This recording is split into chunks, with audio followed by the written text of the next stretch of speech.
నిత్యం వీరిని పూజిస్తే సమస్యలనేవే ఉండవు. వాస్తు దోషం ఉంటే ఎన్నో సమస్యలు వస్తాయని ముందుగానే చెప్పుకున్నాం. ఆరోగ్య, ఆర్థిక తదితర సమస్యలన్నీ మనల్ని ఇబ్బంది పెడతాయి. అయితే తూర్పు దిక్కుకు సూర్య భగవానుడు అధిపతి కాబట్టి తూర్పు దిక్కులో వాస్తు దోషం ఉన్నవాళ్లు ప్రతిరోజు ఆయనకు పూజలు నిర్వహిస్తే సరిపోతుంది.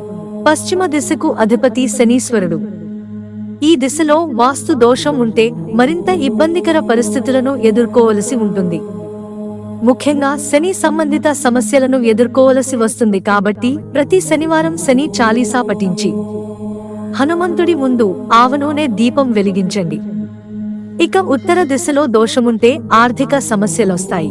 వాటి నుంచి బయటపడాలంటే బుధయంత్రాన్ని స్థాపించి గణేశుడిని పూజించాలి.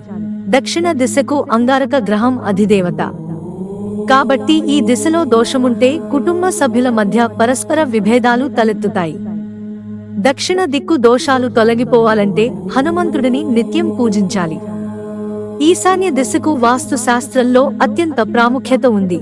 దీనికి శివుడు అధిదేవత. ఈ దిశలో వాస్తు దోషాలు ఉంటే వైవాహిక జీవితంలో సమస్యలు తలెత్తుతాయి. కాబట్టి ఆది దంపతులైన శివపార్వతులను పూజించాలి. ఆగ్నేయ దిక్కుకు శుక్రుడు అధిదేవత. ఈ దిశలో వాస్తు దోషాలు తొలగిపోవాలంటే లక్ష్మీదేవిని పూజించాలి. నైరుతి దిక్కులో దోషముంటే రాహు, కేతువులను, వాయువ్య దిక్కులో దోషముంటే చంద్రుని మంత్రాన్ని జపించాలి. అలాగే శివుడిని పూజించాలి. మిత్రులారా, ఛానల్ సబ్స్క్రైబ్ చేసుకోవడం మర్చిపోకండి. ధన్యవాదాలు.